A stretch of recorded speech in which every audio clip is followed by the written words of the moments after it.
Hello, everybody, and happy Sunday to you guys. And welcome to another episode of the Brief Let's Talk About It podcast. Now, before we get started, it's the same old, same old. If you guys haven't already and you're tuning in, do me a favor, head over to that YouTube channel, hit that subscribe button, hit that bell notification so you'll be notified every time we drop a new episode. Now, before we get into bringing on my next guest, I would like to say that this is for educational purposes only. So hope you guys enjoy. If you have any questions or comments, please put them in the comment section. We'll be answering those questions as we go along. Now, today I got a real treat for you guys. This guy is known as the Life Maximizer. His name is Donnel. He's an awesome guy, and he has a really awesome journey. So, without further ado, you guys give me a warm welcome for my next guest, Mr. Donnel here. Well, How you hello. doing? I'm doing well, sir. How are you? Oh man, I'm doing awesome, man. Thank you for being on the show today. And now, before we get started, introduce yourself and tell people where you're from. Yeah. So, hi, everybody. My name's Donnell Hill, but most people call me Donnie. I am originally from Mobile, Alabama, but now live in Birmingham, Alabama. And I'm happy to be here and dive into this conversation with you. Most definitely, man. And again, I appreciate you being up here today. We talked, man, we had a really good conversation. I was following along. I was like, man, this is going to be phenomenal.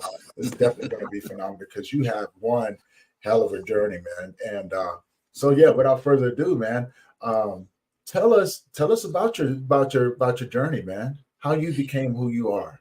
Yeah, it's been a wild ride to say the least.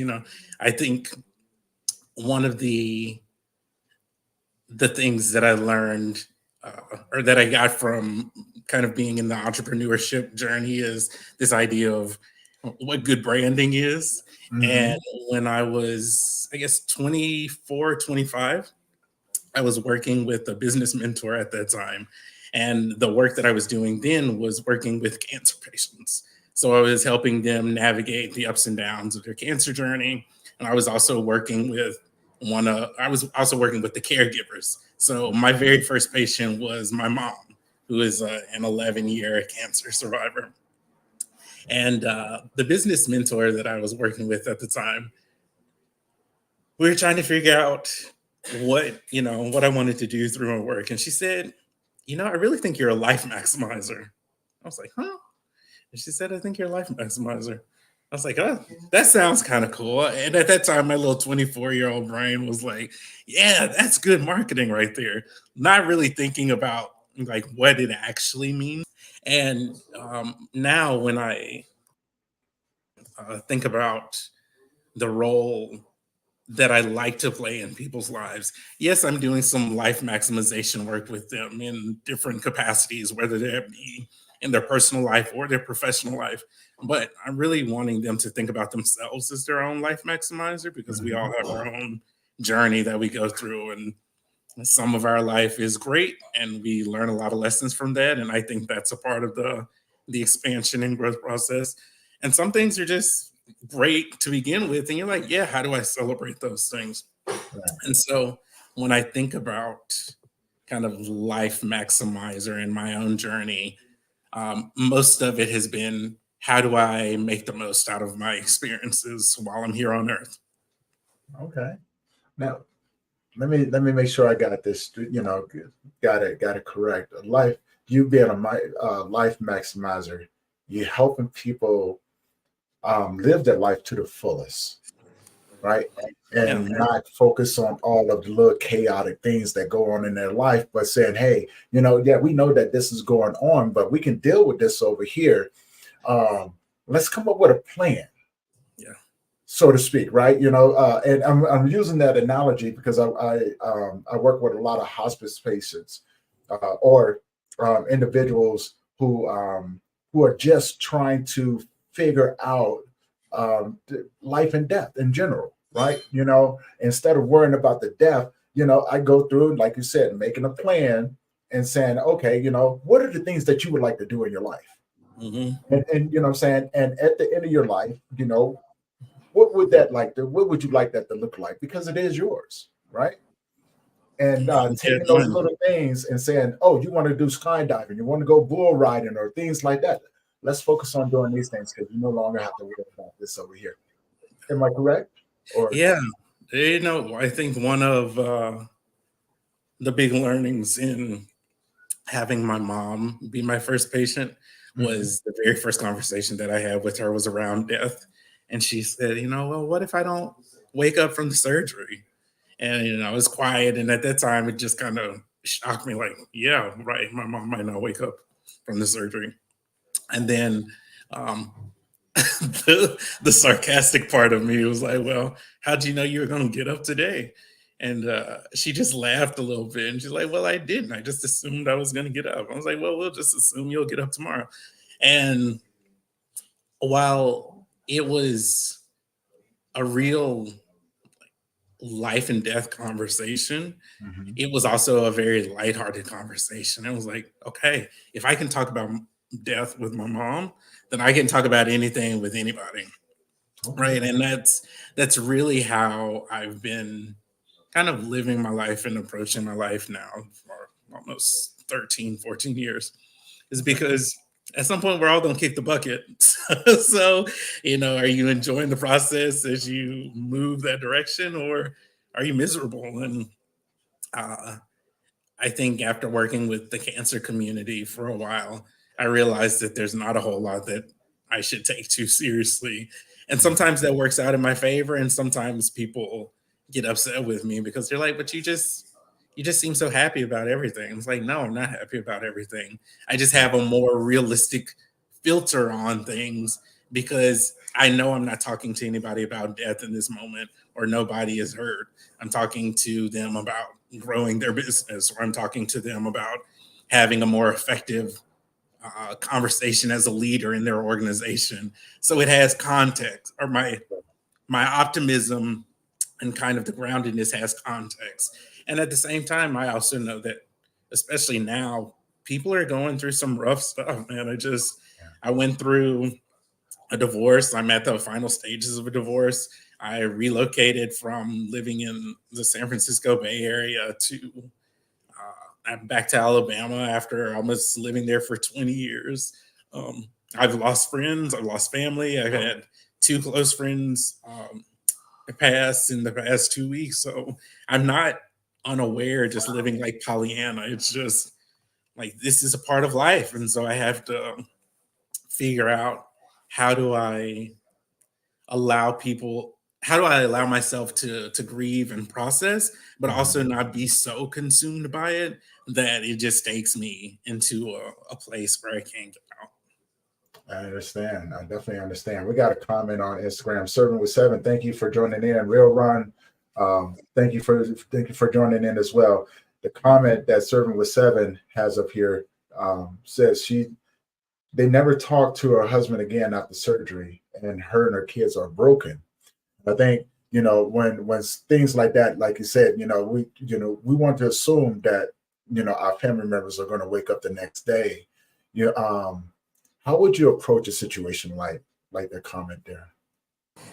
Yeah, I think part of it is um, we don't make space for grief, at least not here in America. And Right. depending on the culture, it's like even even more so. You just kind of suck it up and grin and bear it and pretend like it doesn't exist, or you you continue to move on. And what I realize is no, man, when I don't make space for my grief, I'm dismissing a part of my own humanity. And that Right. doesn't do me any good, and that doesn't do the people around me any good. And so they might not get it, right? They might say, well, why are you so sad all the time? Or like, suck it up. Or, every day doesn't have to be a bad day. And it's like, no, kick rocks. Today is a bad day. This week might be a bad week. This month might be a bad month, right? And nobody has any kind of right to say how long you should grieve, Mm, when, like at what time, and what your process should look like, right. because it's all different. It's all very individualized, and especially if you don't have any people around you who can make space for it, it can feel incredibly isolating. And so, for the person who commented, uh, I'm like, if you're making yourself feel bad about grieving, like figure out how to find either people in your network who can support you in the process, or you might have to do some education for them around like, hey, right now I don't need you to solve my problem, but I do need you to just kind of sit with me, or I need you to let me cry for 20 minutes, or um, I need to be angry, or I need to scream into a pillow. And that, I think that was probably one of the biggest gifts that I gave to my clients when I was doing the cancer coaching work, and that they gave to me, because nobody else in their world just allowed them to be a puddle. Right? And Right, right. sometimes you just need to be a puddle. This is very true. Um, real on. Yeah, he corrected me. Thanks for the correction, brother. He says that's a great approach, and I definitely agree. Right, because I work in a grief field, and I primarily work with men. Right, and I would tell you, we as men, we have a long ways to go to understanding the grieving process. And I love your approach to it. Like, make room for you to grieve. Serving what Seven says, they make space and grieve out loud. And I think that's another great approach, right? But surrounding yourself with people that will allow you to be in your grief, Yeah. right? Yeah. And not try to tell you how you're supposed to do it. And as human beings, you have those who understand, and those are the ones who have gone through some things, right? And so in turn, they can give what was never given to them. And then in the other sense, you have those who haven't gone through those things, but they try. The key to it is not taking it personal. It's so easy to take it personal. Trust me, I've had people tell me some crazy stuff like, "Oh man, it's been 6 months. You should." I would look at them and go, "You might want to walk away from me, man." Yeah. Yeah. Thinking to myself like, "Dude, I just lost something very, very um, important, someone very important in my life, and you're telling me that it's been 6 months. I should be over it." Well, if I throat punch you, would you be over it in that moment? That's what I was wanting to think, right? But Yeah. in reality, I think, and I could be wrong. So please feel free to elaborate on it. I think with the lack of knowledge, when it comes down to dealing with grief, people will try their best um, to try their best to comfort you in their own way, Yeah. right? Yeah. So it's easy to take it personal, but it's okay not to take it personal, but understanding that they're trying at least, and give them some effort on that. It's okay, like. But what do you think about that? Yeah, I have so many thoughts about this, right? So I think about this now as if I were a little kid going through school again, what would be the classes I'd really find beneficial, right? Right. Financial literacy, taxes, emotional regulation, emotional expression. And I think grief is one of those pieces where you have to you might have to educate people about how what support looks like for you, Hmm. and how you go about receiving it in different modes. So when you're like doing something new and you just want to be encouraged, right, that's going to be a certain type of support that you want people to give you, and you want to be celebrated in a particular way. When you're doing, it's the same with grief. I think um, some individuals, they want to be consoled, right? They want to be held. And then some, they want to be left alone. But Hmm. say you're someone who wants to be left alone, and then your significant other or whomever is coming over to console you. Like, they're like, get off me. What are you doing? Right. And then the person trying to care for you, they feel bad because they're doing what they know how, right? But there was no communication. They Hmm. just took action based on the assumption of what the other one wanted or needed based on what they wanted to give. Right. And I remember you talking about the grief languages, right, versus the love languages. Right. I think part of the grief languages is communicating around like, hey, this is what I need right now as I'm moving through this process. Some people might want touch. Some people might want verbal encouragement. Some people might want something else. But it's all going to depend. And I think a lot of people leave out curiosity. So I found this a lot when I was helping caregivers take care of patients, where the caregiver, most of the time, they would just want to fix the problem. And it wasn't necessarily a problem to be fixed. It was more of like an emotion to be with. And for the patient, sometimes they're just in this whirlwind of emotions and they're trying to figure out like, where am I? Am I angry right now? Am I sad? Am I confused? Am I like all of the above? And they might be bouncing through those, within a matter of a few minutes. And so when I think about the um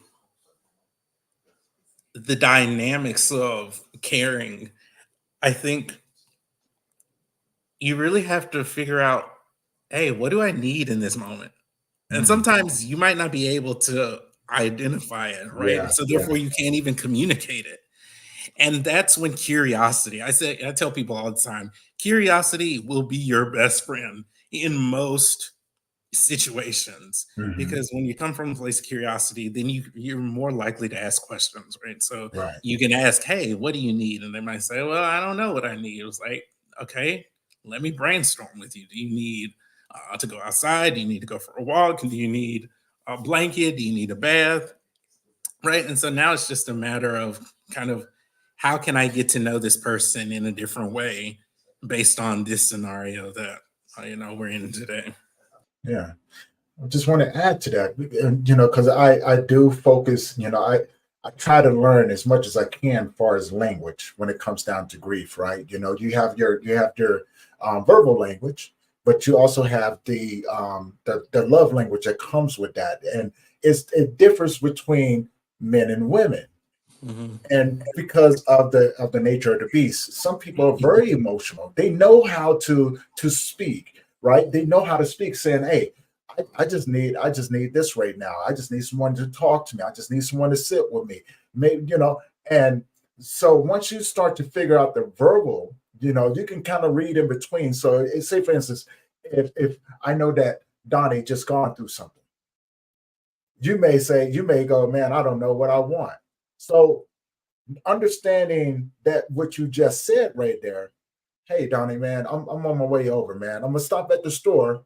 I'm gonna pick up some things. What can I get you? See, I'm eliminating you having to take a trip, right? So as someone who's going to be in that space with you, I don't want you to go and focus on nothing else except for what you need. So I'm going to pick up some food, like, hey man, you know what I'm saying? You need anything to drink? You know what I'm saying? I'm picking up this, and this. I'm gonna get it in your fridge. I'm not putting you in a situation to where you can take away from what you actually need inside of here. So I'm going to fulfill the physicality, your food, your drinks and things like that. That way, when I get over, the time that I spend with you is more quality, right? If I get over there, hey man, I'm gonna put this in your fridge. I'm gonna put this in your cabinet. You need something to drink, pour your glass of water, soda, whatever you want to drink, right? Ice. I'm gonna sit down, and come down, and sit down with you. If I see that you watching TV, oh man, I see that you're watching this is a pretty good movie. What do you think about it so far, right? So I'm not forcing the conversation because I see that you're already doing something. I'm just trying to get into what you're doing. Now, there's the other language. When we go to support groups and things like that, you got two types of people. You got the ones who will communicate verbally, but you got those that you will build different relationships, stronger relationships when they can match your love language. Mhm. right? Your love language is what you generally do. It's a habit that you form that you like, right? So say for instance, you're a gift giver, right? I know that at this moment you don't feel like giving gifts, right? I'm perfectly fine with that. So what I would do is that I understand my love language. I'm going to match yours because if you're a gift giver, sometimes you love receiving gifts too, right? And it could be something so simple as, "Hey, man, I got your candy bar. There you go." You know what I'm saying? And because I'm paying attention to you, right? I'm very observant, so I know what sort of candy bar you like. So I may grab you a couple of those. You know what I'm saying? Get you some soda pop or something. I'm coming in bearing gifts. Here you go, brother. It's going to make you a little bit more comfortable, right? And then from there, we can work on the verb. So, I'm not taking anything away from you. I'm just giving you, but I'm allowing you to give me too if that's something that you would like to do. But I'm not going to force it, right? Uh, and here's here's the other thing that people don't understand, and I'm educating. I'm still diving into this when I talk about men to help others understand when it comes down to men and grief, it's like a foreign love language that no one speaks. It's as if I was what real on, and we were sitting there, and I go, "Hey, brother, you okay? Hey, Donna, you okay?" And I hear you say, "Man, I'm all right." I now understand what you just said without actually seeing the words. Mhm. I'm all right too. So now we just communicated something that if anybody else was on the outside, they wouldn't understand what we did. It just sounds like a regular conversation. But it's the undertone that we use.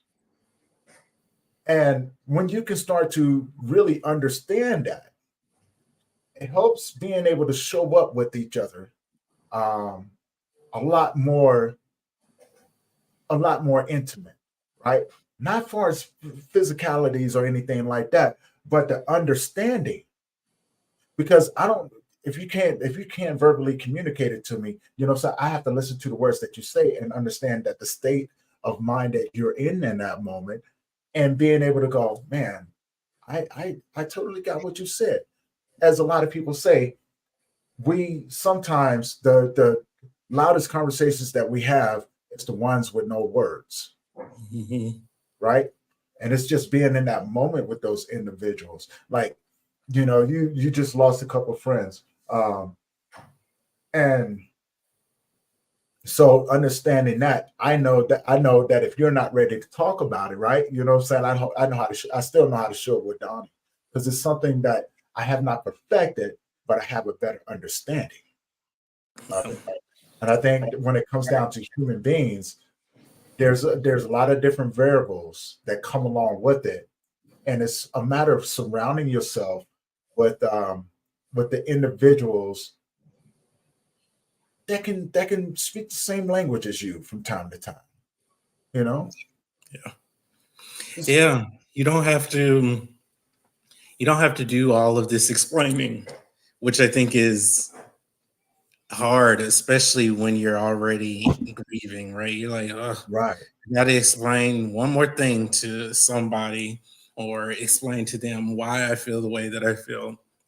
Um, and I remember, I remember this conversation so clearly with my dad because um, must have been, it was the Thanksgiving after my separation. So 2 years ago, we were down in Dallas and I was at the grocery store with my dad.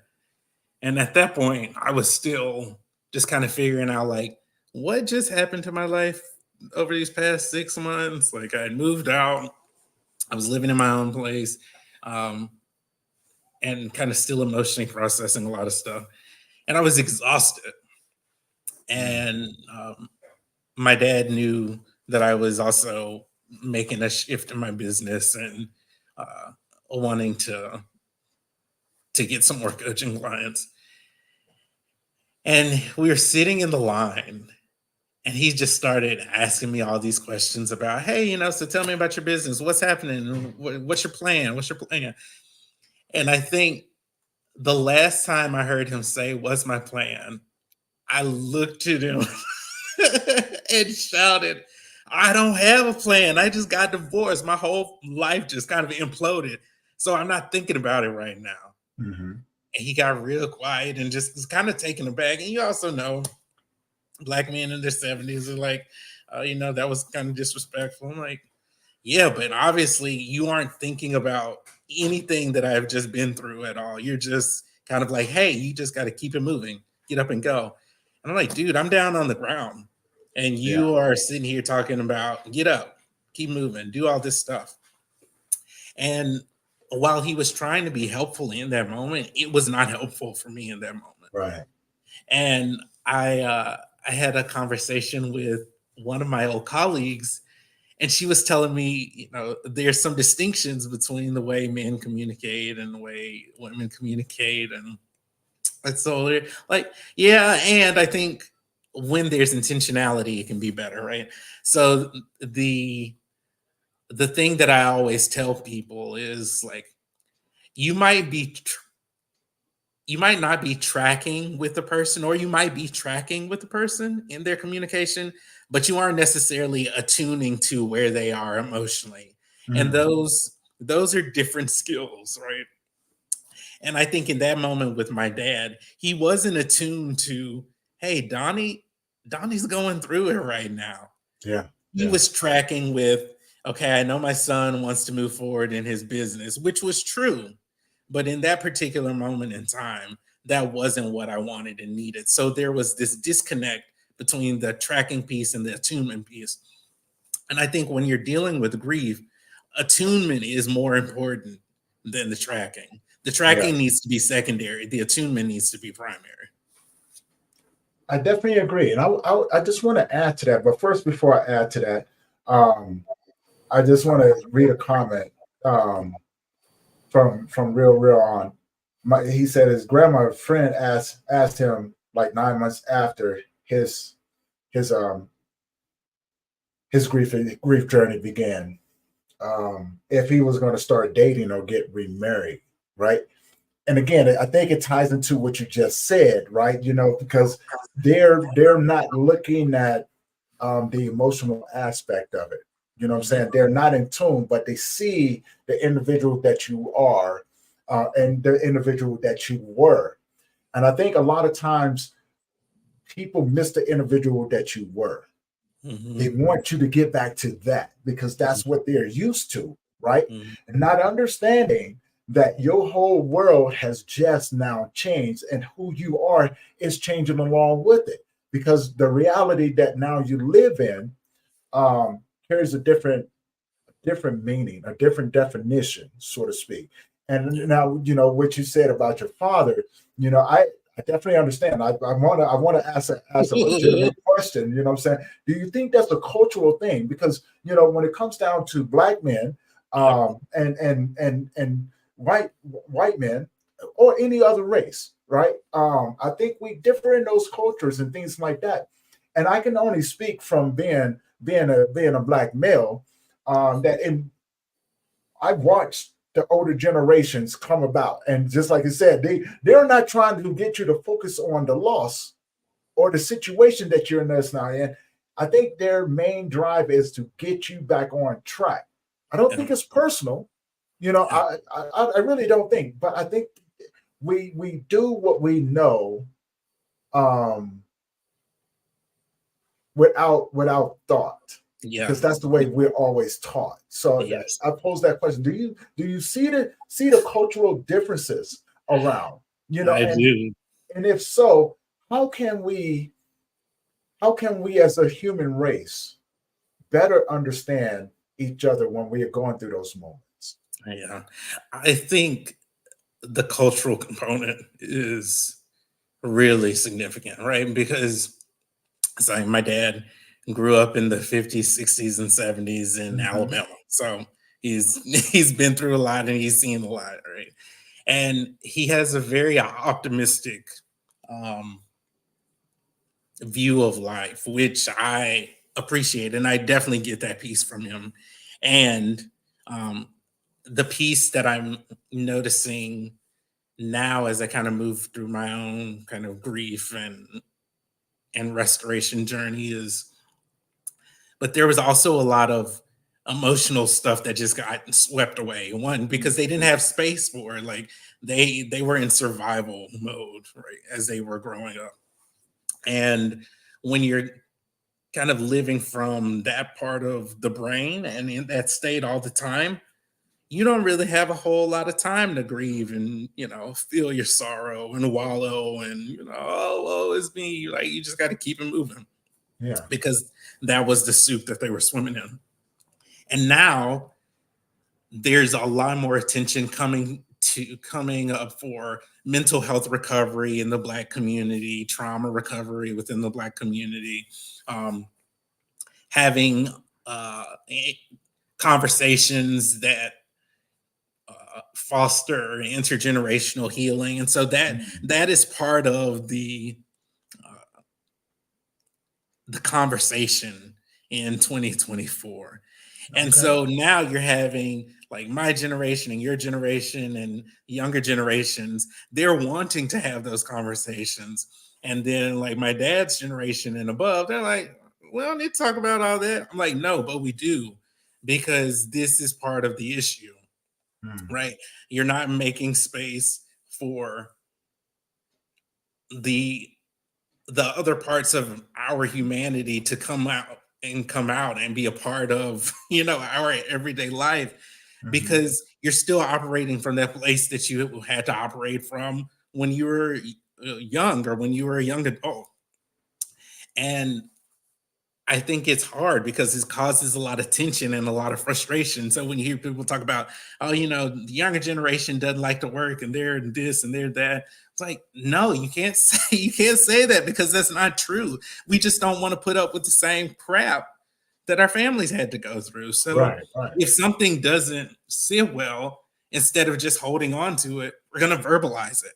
Now, is it the right thing to do? Maybe not all the time. But if we never say anything, then the cycle is just going to continue.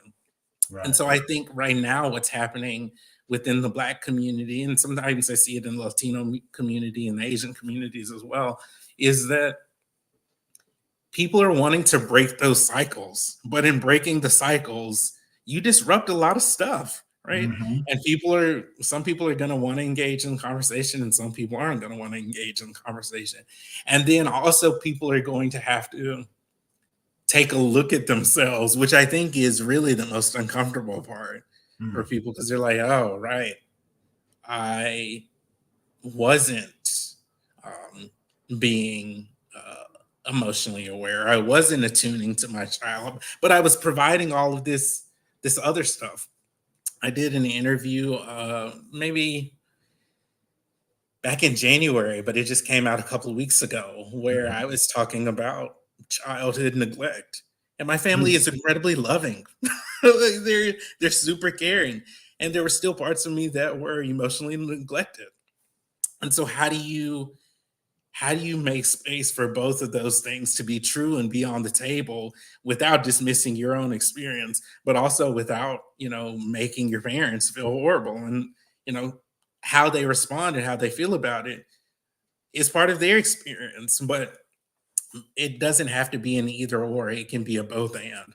So when I think about, this grief recovery for the Black community and for Black men, I think it's really important to dive into the conversation.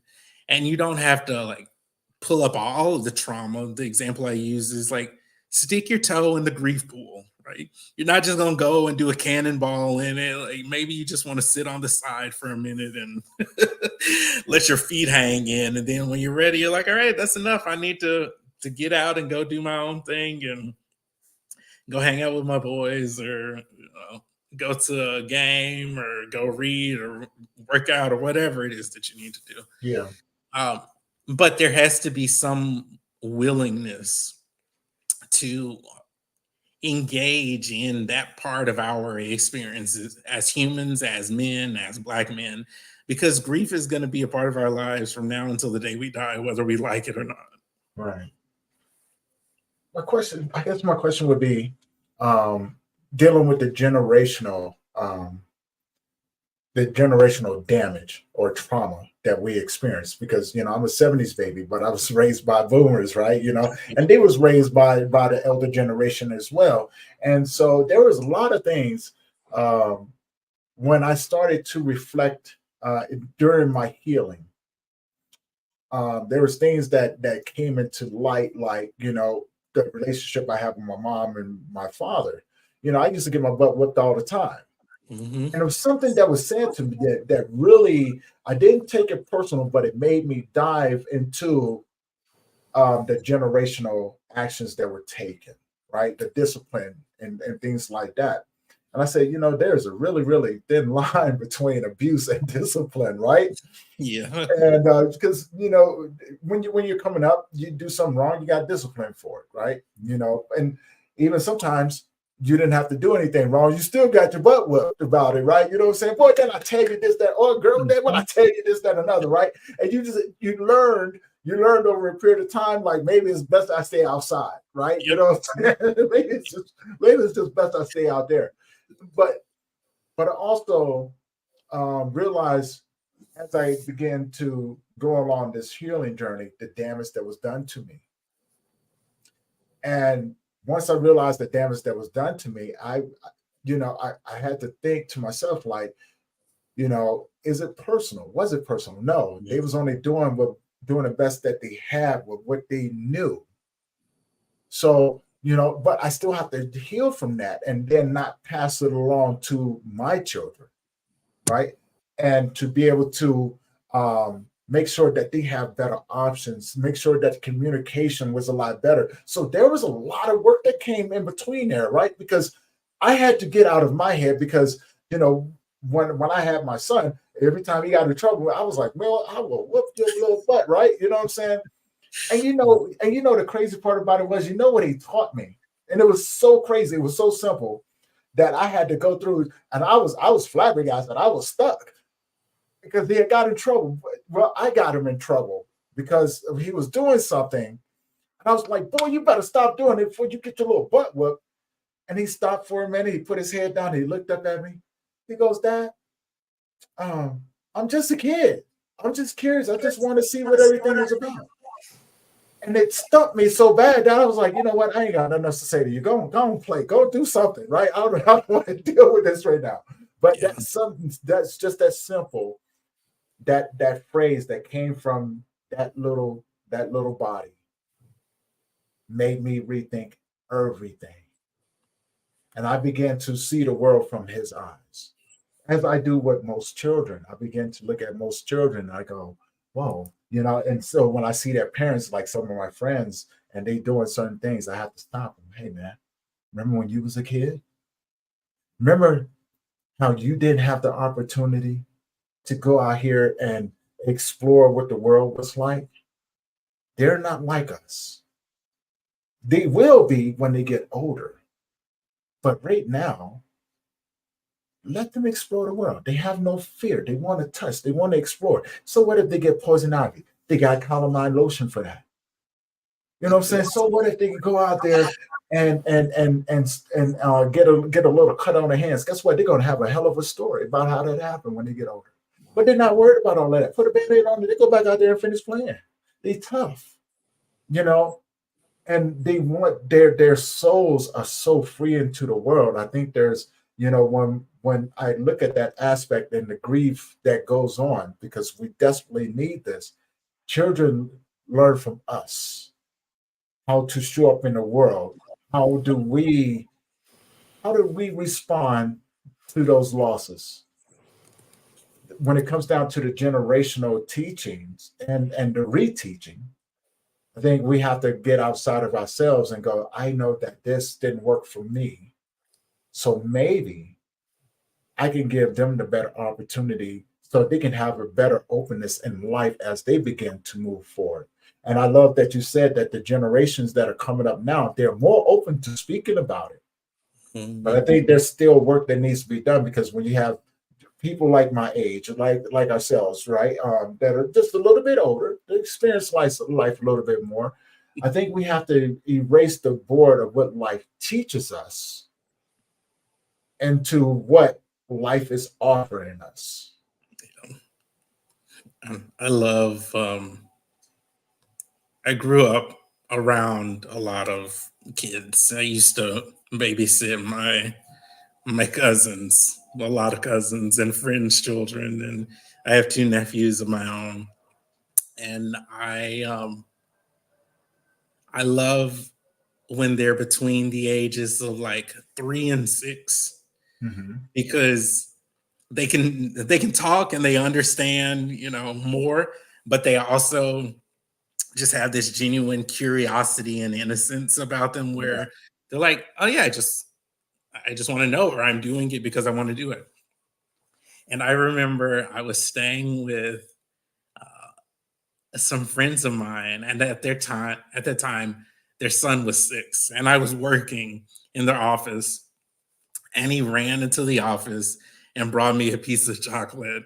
And he said, "Let me know when you're done with work so we can eat a piece of chocolate." And I said, "Okay." So he ran back out, and I finished work, and he came back in, and he was like, "Are you ready to eat your chocolate now?" I said, "Yeah." So I'm unwrapping it and not really thinking about it, just kind of like unmindlessly going through it. And I pop it in my mouth, and he puts his hand on my hand. He's like, "You gotta slow down, savor it, Yeah. right?" And I'm like, "Oh my god!" And my eyes started watering because I'm like, this little 6-year-old reminded me to savor these little moments in life, right?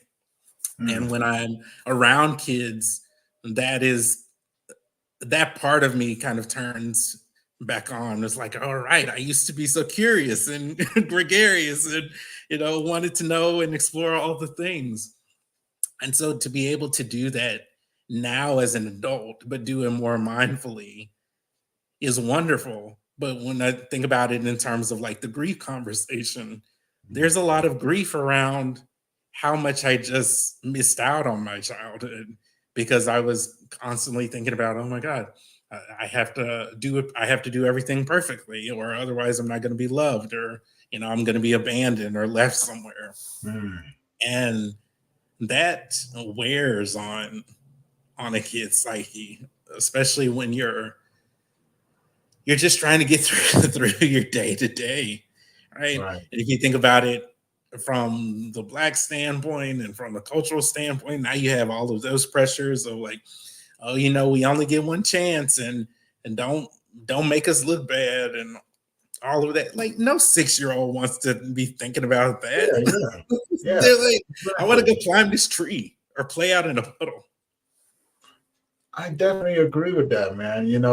And you brought up like that what you just said just brought a huge smile on my face because I was like, man, um, not too long ago it was raining, and I actually found myself going outside and just standing in the rain. And luckily I did, right? Because these are things that these um I'm a huge advocate of honoring your loved ones, like finding things that you used to do with them and kind of like doing it, just to just to relive a great memory, to smile, to laugh, because in those moments when you find yourself doing certain things, especially with your loved one, you will find a conversation that made you laugh, made you smile, um, and it can actually aid in the celebration of their life, right? Honoring them, remembering them. I find myself doing a lot of that. And when I talk with other men, you got to I talk with them in a way to where they get it. I go, hey, look, check this out. What was the one thing that you and your loved one used to like to do all the time? And they go, go out there and do it. Just just try because if it don't work, it doesn't work, right? You know what I'm saying? You just try something different. But go out there and try. Go out there and ride a bike. Go along that trail that you used to go through with them. But here's what I want you to do. Set up like one of those little rinky-dink ramps that you used to jump on, and just jump the trail, right? You know what I'm saying? And see what that does with see how you just did right there. Yeah. They tend to smile and laugh and go, wow. I was like, yeah, go ahead there out there and just do something like add something to it, right? That's gonna be fun. Don't break your neck, but go out there and do something like that. Add to it. And I get a lot of people to come back and go, man, do you have any other suggestions? And because I really enjoy doing that. I found myself running back around and jumping it because what it's doing is taking you back to a place where time where times were a little bit simpler, but you just including it into something that you did with your loved one, right?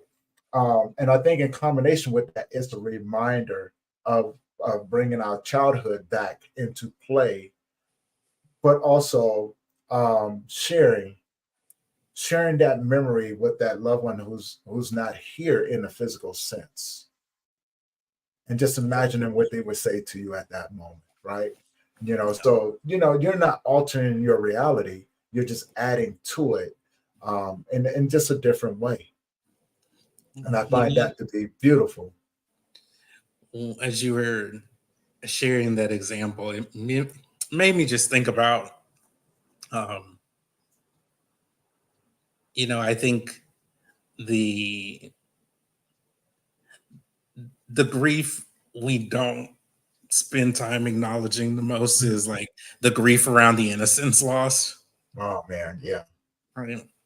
When you lose a loved one, there's some ceremony around it. Go through a funeral or a cremation or a celebration of life or whatever. But as you were just talking about that, I went for a hike yesterday, and there was a little creek that we passed over, and I jumped. I didn't jump over it the first time. I stepped on a log that was in the middle of the water, and then jumped off of that into the other side of the land. But I started having flashbacks of when me and my best friend and some of the neighborhood kids used to go in the woods behind where my family lived, Mhm. and there was little creeks that passed by, and we throw rocks and get sticks and jump off of little little or bigger boulders into the water. I was like, I really miss that. And it wasn't like, oh, I was carefree. It was just like I was more willing to explore the world and engage with the world. Whereas now, as an adult, I'm kind of thinking about it a little more. Um, I'm a little bit more hesitant, right? Because I'm like, oh well, that has consequences, and what if I hurt myself, or what if I embarrass myself? Or as a kid, and like I wasn't thinking about embarrassing myself. It was like, oh, this looks like a cool thing to do. Let me just try Right. it, right? And so our life continues to get smaller and smaller and smaller and smaller Yeah. because we get further and further and further away from our innocence. That's very true. I there was a quote. Um, Actually, I was listening to a motivational, and the guy said this quote, which made me change my whole perspective of how I looked at life moving forward. And it was something so simple, but the depthness of it is what I held on to. And he simply said, "What if you lived life as if you was not afraid of being hurt?" I threw my hands up. I said, "Man, all right." So I don't mind if people feel embarrassed around me. I have fun. I joke with people. I laugh. Look, there's not a day that don't go by when I'm in my office. I make it a point to go around to everybody and help them start their morning off. Right? I'm laughing with them. I'm joking around with them. Because I'm gonna. I'm just me, right? And I realized that one day I'm not going to be here, but I get the opportunity to live every day. Now, don't get me wrong. When it comes down to my business and everything else, I'm right there with it, but I get that stuff done, Yeah. but I don't let it overwhelm me. I realize that anxiety comes with overwhelm, so I don't let it overwhelm me. I don't do it. I'm not going to do the whole anxiety thing. I'm going to do what I have to do, to make those things necessary because, like you said, your world becomes so small as we get older because we get so used to life telling us no. Mhm. That's not what adults do.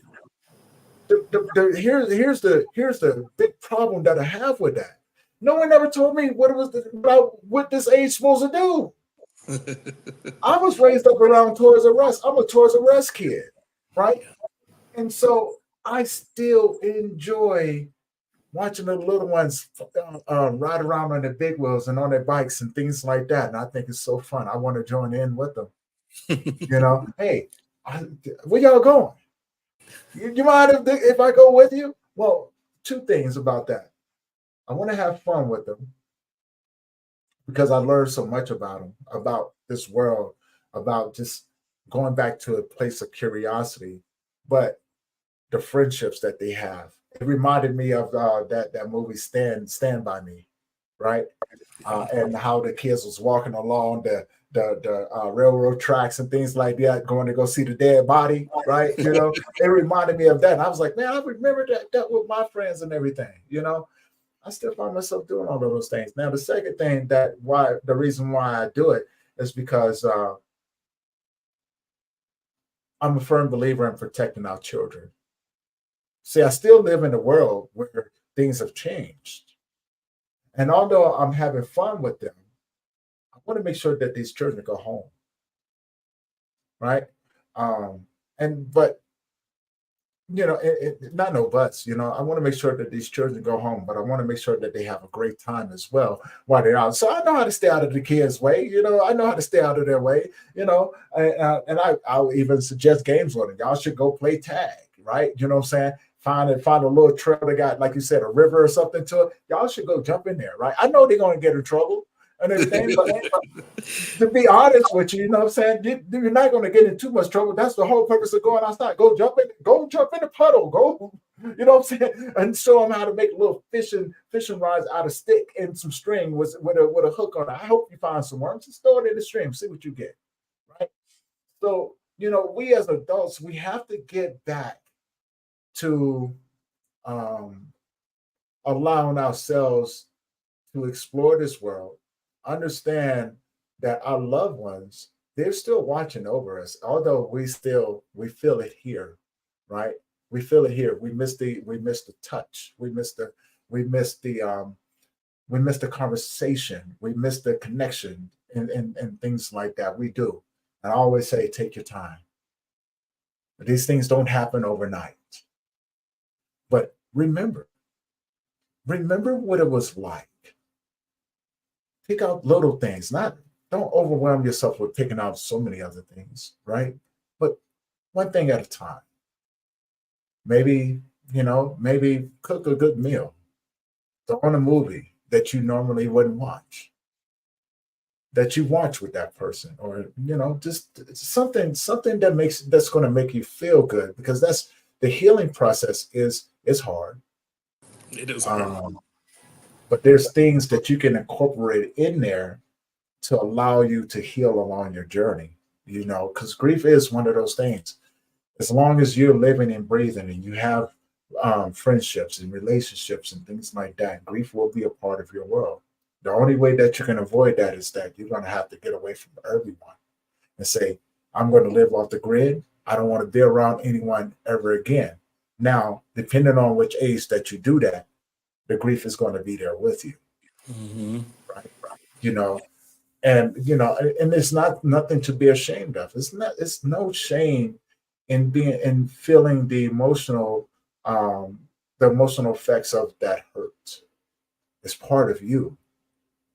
I think the challenge is, especially when it comes down to a lot of men, is having the proper words to tie into what you're feeling, right? Be honest with yourself. Is it anger? Is it sorrow? Is it depression? Are you afraid? See, a lot of times we don't understand. As men, we want to be brave. We want to be masculine. I'm not afraid to say, I'm afraid. And when I first got into going back and trying to date again, I was so afraid of being hurt, being abandoned, being used. Are you going to take what I say and use it against me? Then I thought to myself, that's not right. I cannot put that on someone else just because someone else decided to do what they decided to do. Let me give them an opportunity. So then I developed, said, you know what? I will trust you until you give me a reason not to.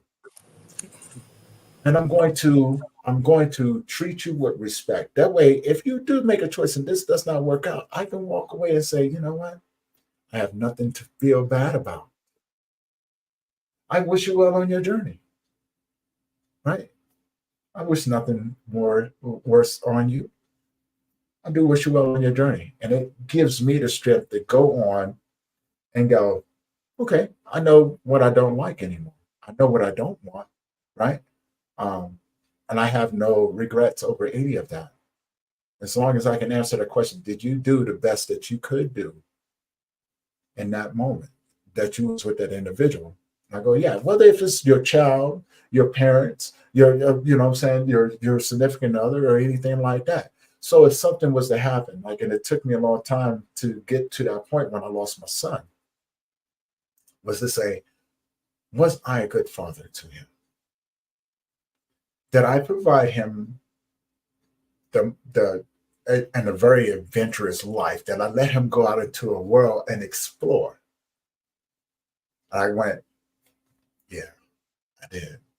We climbed trees. We was on the monkey bars. We played football. We played basketball. We rode scooters. Although he hated when I rode his scooter because he was like, "Dad, you're too big for that." And I was like, "Well, you got the only scooter, so you're gonna have to share with me." So I mean, in situations like that, you have to compromise. so, so I mean, so now, when he passed and everything, it took me a while to get back to that stage, and I was going, you know what, I did, but most importantly, I had the time of my life. When my parents was gone, I had the time of my life when I was with them, because there was one thing for certain: there's people who don't get to experience that, and those that do have a different outlook on life. And that is the reason why they're able to move through and go, I have good memories. I have some bad memories too. And those are fine. That's part of life, you know. But I want to 7 for 7. I think you took the words right out of my mouth. Um, we lived and we loved. Those are the two, those are some important things in life. Are you living and are you loving? Right? But most importantly, are you loving you? Are you loving you? And yep, have no regrets other than the fact that we needed more time. We often feel that way. And I can't say nothing against that, because we do feel that way, that we would like more time. And did you maximize? I guess my question would be: did you maximize your time with them? Yeah. That would be the question that I would ask, and I would pose that same question to Donnie. What do you think about that comment? Yeah, I would ask the same, or how did you maximize your time with them, right? Hmm. Because I think we can say, oh, we spend a lot of time with so and so, but then when you think back on it, you're like, but we spend time fighting all the time or disagreeing all the time, right? Versus actually being in a quality conversation with someone, or going to do something you really want to do with them. So I think as you're thinking about how you're using your time, or sorry, as you're thinking about the quality time that you do have, or your days moving forward, it's something like, how am I spending my days? Do I like it? Do I not like it? What do I like about it? Right. So Hmm. it's really this kind of an introspective process of how are you intentionally engaging with your life or your loved ones. And if you Yeah. don't like it, great.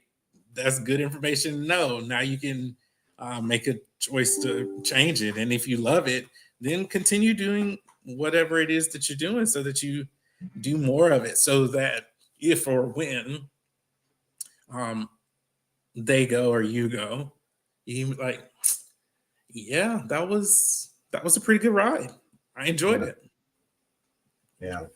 I definitely understand. And Thank you guys for coming in on Instagram with your comments and everything. 7 yes, you're very, very correct. Good intentional time, right? Everything that you do is intentional, and you have 7 kids.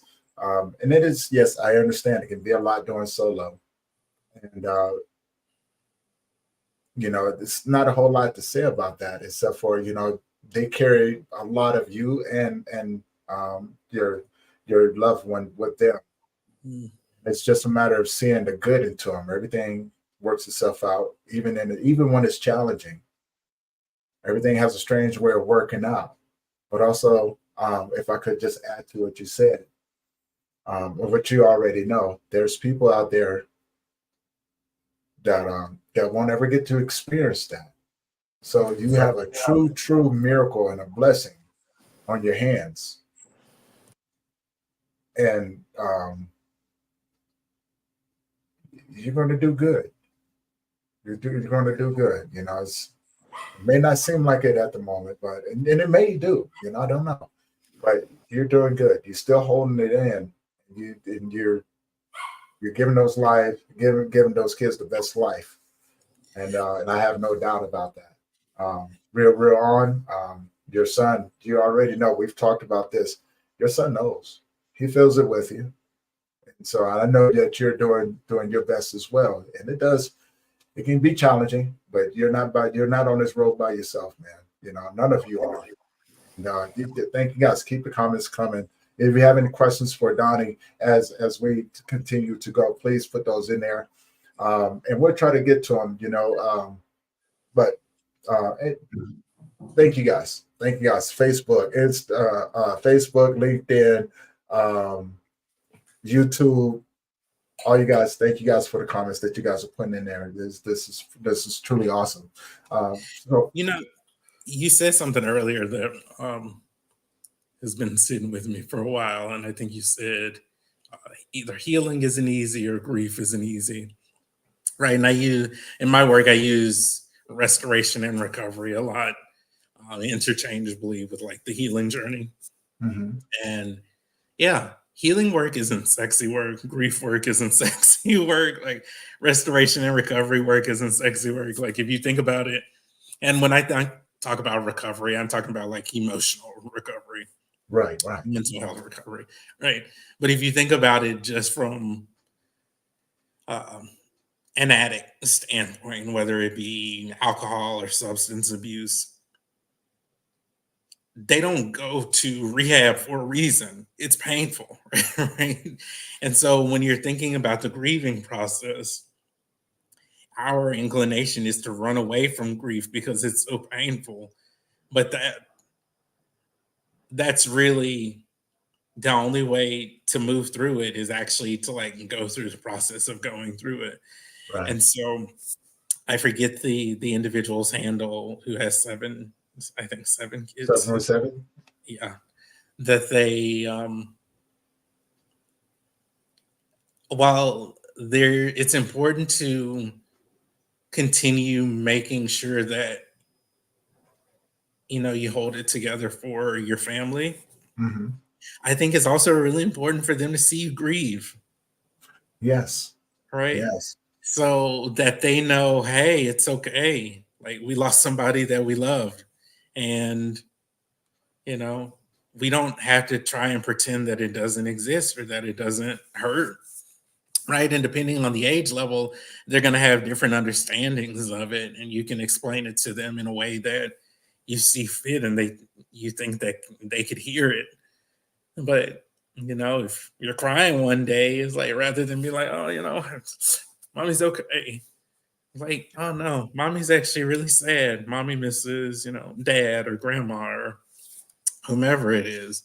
And I think that's such a gift that you can give your kids. Because right now, one of the things I'm kind of navigating in my own process is I'm feeling all of these big emotions that are from my childhood, but there was never any space for them to be experienced to be like, oh yeah, that's anger. Like you're feeling all of that right now. Those are some right. big emotions, right? And just um, I think having my parents name it or make space for it rather would have been incredibly beneficial as an adult, right? And I'm having to learn how to reparent myself in that way. So if you can do that for kids when they're younger and just kind of going through the different stages of their development, they're going to be in a much better place emotionally as they get older, because they're just going to be like, yeah, I know, I'm sad today or I'm angry today, but it's eventually going to go away, rather than like, I'm okay. And then you just walk through the world bitter and hard and resentful and, you know, feeling all sorts of ways. Very true. Very, very true. Starting with 7. Yes, I have checked out your account. You already know I follow you up there. They're a huge advocate of mental health and grieving out loud. For anybody out there, go check out her account as well. You guys will learn so much. She teaches. The kids do learn empathy. I think we all can learn a lot from the way that their process that they go through. Very, very beautiful. But as you were saying, that is huge. The challenge is, and I always go back to this, is understanding, putting words to those emotions, and being, and I saw this on a TikTok. The girl was talking about going to therapy, right? And she said her therapist said, hey, instead of assuming what you're going through, why don't you really label it what it is?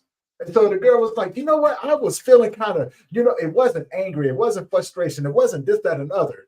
And she was talking to a friend of her on the phone. So this whole conversation, she goes, I feel this way, you know what I'm saying? And et cetera, right? And she goes, but her friend was like, well, it's not this. It's not this. And then they found the word, flabbergasted. I started dying. And she was like, flabbergasted. Hold on, let me go through it. And she goes, I was flabbergasted. And from there, it helped me to understand that although we can stick to the basic emotions, but what if that doesn't cut it? Mm-hmm. So you have to really, really start to put what you're feeling out, and saying it out loud, right? And then going, well, anger doesn't fit this. Depression, sorrow doesn't fit this. Happy, no, that's not it. There's so many words that you can put out there, but there's only one that's going to define it the way that you need to. And when I started doing that, I went, oh, right, you're absolutely right. You know what? I am flabbergasted. Right?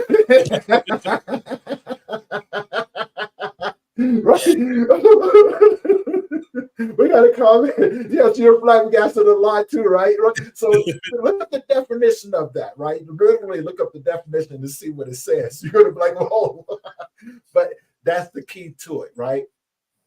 When we begin on that healing process, I think that is really, really important, to be honest, truly honest, and going, wow, I never really thought about it that way. But maybe, just explore the definitions of what you're actually feeling, and then putting something to it, putting that word to it, and going, the feeling that you get, right? Coming along with that is just phenomenal. And it's part of your healing journey. And what it does, I found a lot, because there's a lot of words that you can take out of it, like you're not broken, you're hurt.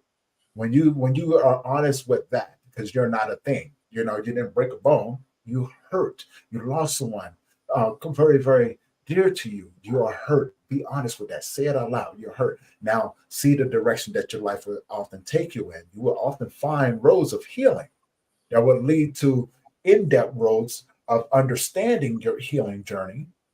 And that right there is a hard, like you said, people run from grief because, for one, we don't want to feel, no one wants to be hurt.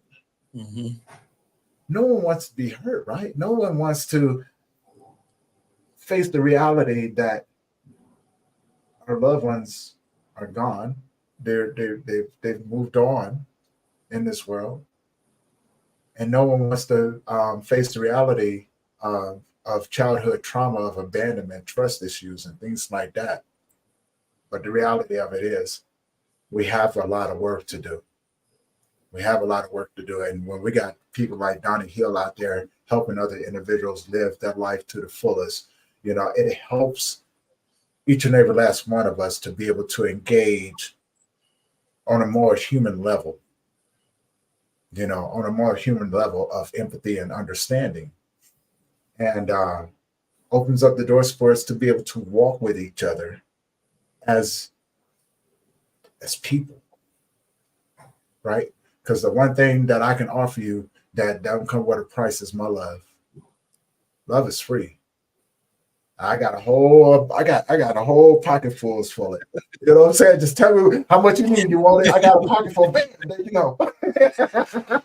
I'll give it to you, right? But I want nothing in return. I don't want to feel like you owe me anything. But I want to give this to you because, for one, I like feeling love too, right? I think we all do, and not the intimate love, that love that makes you smile, that makes you want to wake up the next day and go, man, I want to see what else is out there. Yeah. Now, I know we've been talking for a while, brother. I'm gonna go ahead. I saw you about ready to say something. Go ahead. No, it's just I have a colleague of mine, and we talk on a weekly basis. And one of the things, like, we're always talking about is, our work in this world is to walk each other home. Yeah. Yeah. All right. So the fact that you just said, I'm just kind of like, yeah, it's true. It's true. Whether it be in our, parent-child relationships, significant other relationships, working relationships, when there is a purpose in the work or purpose in the relationship, it is ultimately about walking each other home, because we're just like, yeah, how can we make life a little better as we we get ready to grow? Yeah. I love that. Yes, we are just walking each other home, right? Wherever your destination is, wherever your final destination will be, if we are honored to walk with each other, right? And I always call it an honor, because if someone allows me to walk with them through this journey, whether if it's long term or short term, right? I never take it for granted.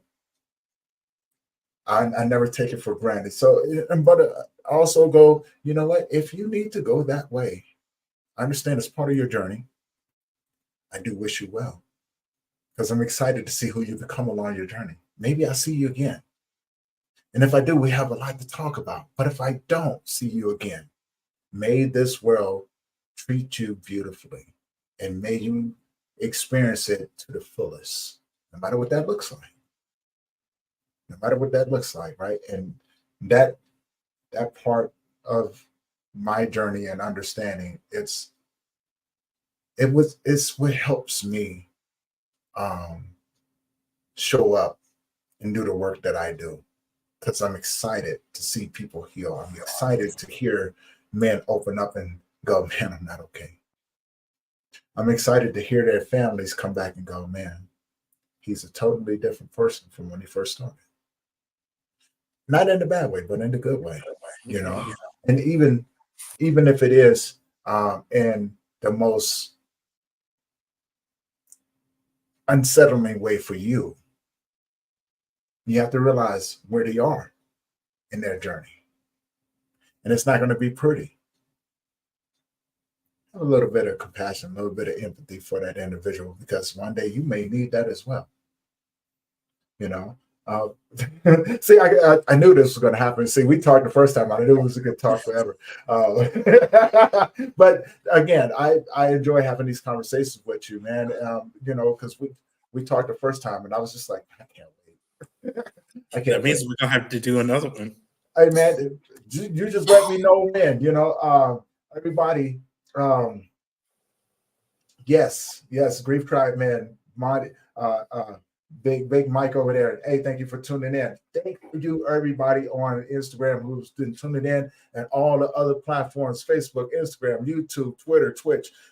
You guys are amazing. Thank you for the comments. Thank you for engaging with us, and just for everything, for the support.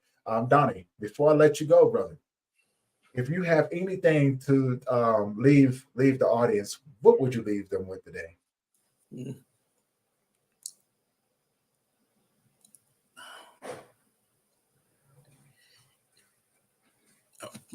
Personally, I think our time here on earth is meant to be joyful. And I think as a man and as a Black man,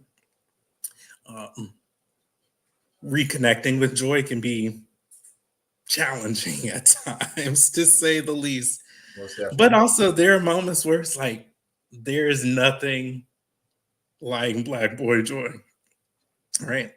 And I really encourage people to continue doing their own healing and restoration work, to continue doing their own grief recovery work, because on the other side of grief is the joy. I love that, man. I love that. Donnie, thank you for joining me today. Like you said, we have to do this again, man. And for everyone else, like I said before, I can't express my appreciation for your support. And as always, if you guys haven't already, do me a favor. This helps me get this content out here just a little bit more. Don't cost you nothing but a button push. Go over there, hit that subscribe button on my YouTube channel, hit that bell notification so you'll be notified every time that we drop a new episode.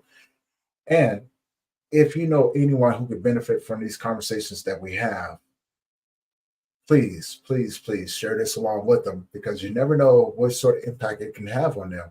And we're going to keep bringing amazing guests. You guys, big shout out to my guest, Donnel. You guys will see him again. And if you guys are wanting to learn how to live your life to the fullest, please reach out to him, right? You be the guy to help you get on your path. And with that being said, this is going to conclude this episode of the Grief Let's Talk About It podcast, and we will see you guys in the next one. So you guys enjoy the rest of your Sunday. And for those who are celebrating Cinco de Mayo, please enjoy and be responsible. Until next time, we love you, and we out.